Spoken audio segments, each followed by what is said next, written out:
Modern. Modern. Modern. We're prepping for a voyage. Modern. The force of an old-fashioned equals whiskey mass times bitters acceleration. Why don't you make that a double?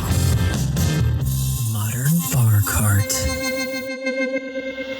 Hello and welcome to the Modern Bar Cart podcast. I'm your host, Eric Kozlik, and I'd like to thank you for joining me for episode 0, where I'll introduce myself and provide a quick breakdown of what I'd like to accomplish with this podcast.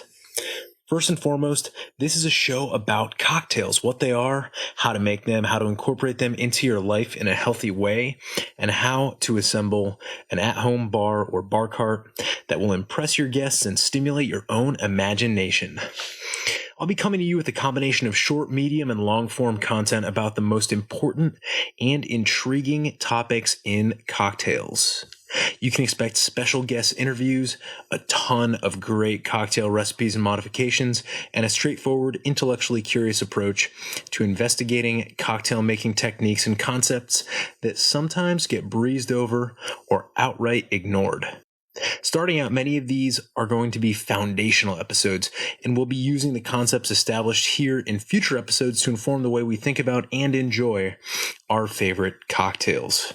Let's take a listen to some clips from the first 5 episodes. In college, it's really easy and approachable to order a gin and tonic. Yes. You know what you're going to get out of that. But then to make even a lousy gin and tonic is still going to be a gin and tonic. But then my point is to then make someone one that's like wow, right? You know, to use a tonic syrup or to use something that they're really like wow. Well, to elevate that to a point where even just consistency is an okay thing. And I think that's kind of the last element actually of our show is to just elevate it to just a little bit of a different level.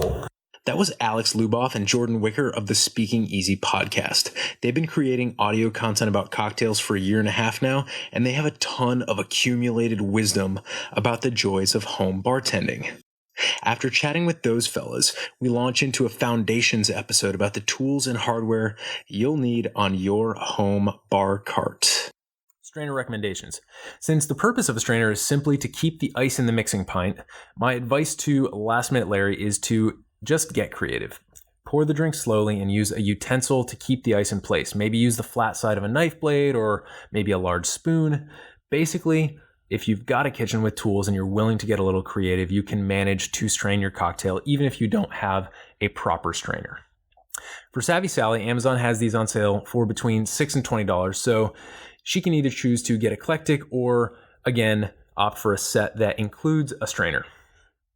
For Mr. Big, I'd recommend purchasing a Hawthorne strainer, a julep strainer, and a small metal sieve so that you can double strain certain cocktails that call for it in the recipe. Now, I didn't start bumping into these particular cocktails until my bar was already fairly built out, so my small metal sieve was a pretty nominal purchase and it was easy for me to make, but Mr. Big probably wants all his bases covered, so he should probably pick one up.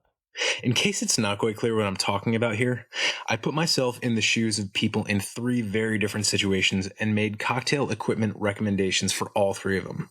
It seems a bit silly at first, but I'm super happy with the recommendations that came out of it, and I'm almost positive that anybody who shows up to this episode will find a recommendation that fits their priorities and their budget. The ones that were made in the 60s and 70s were mostly just regular calcium glass, right? You know, there's calcium in the mix. When you clink them together, you know, you kind of get that thunk, right? That dull thunk. Right. In the 20s and 30s, they were making lead crystal glass, where the lead took the place of calcium, and it makes the glass stronger, so you can make glasses a little bit thinner, and it gives you this nice resonant ping when you clink them together. And so when you find iridescent glasses like this, I mean... Ever wondered about the differences between various cocktail glasses? That was Andy Whitehead, who's a vintage glassware expert. In episode 3, I hang out with him, and we put together a fun glassware crash course that'll give you the information you need to make smart cocktail glass purchases. But after all that talk about equipment and glassware, I'll be honest, I was starting to get a bit thirsty. So in episode 4, we dive into the most important bottles for you to have on your bar when you're just starting out. will mention that there is an abbreviation system on brandy and especially cognac labels that can help you to approximate its quality. So if you see the letters VS, it means you're buying a fairly basic brandy, whereas VSO and VSOP, which stands for Very Special Old Pale, are a bit more refined, meaning that they've spent more time in the barrel, and that age has kind of mellowed them out and given them a little bit more complexity. And finally, at the very top end of the spectrum, anything that says XO is going to be the oldest, most distinguished, and generally most expensive bottle of brandy or cognac on the shelf. Finally, in episode 5, I sit down with one of my favorite people on earth, Colleen O'Brien of Wild Roots Apothecary, to talk about how to have a healthier relationship with cocktails. Colleen is an expert herbalist, and her passion for growing things and delicious cocktails is super inspiring.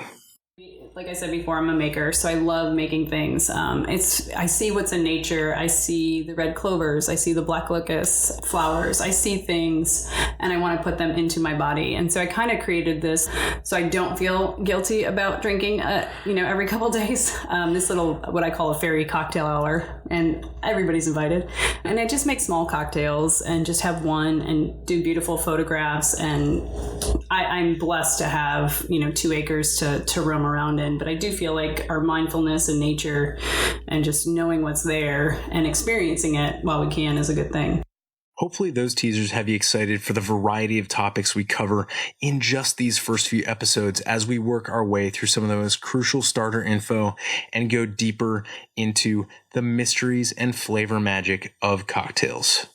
As always, you can get in touch with me by emailing podcast@modernbarcart.com or by following @modernbarcart on Instagram.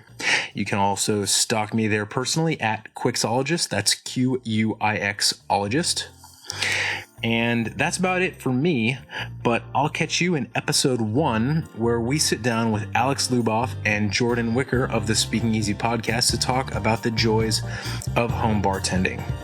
But until then, remember, drink responsibly and experiment boldly.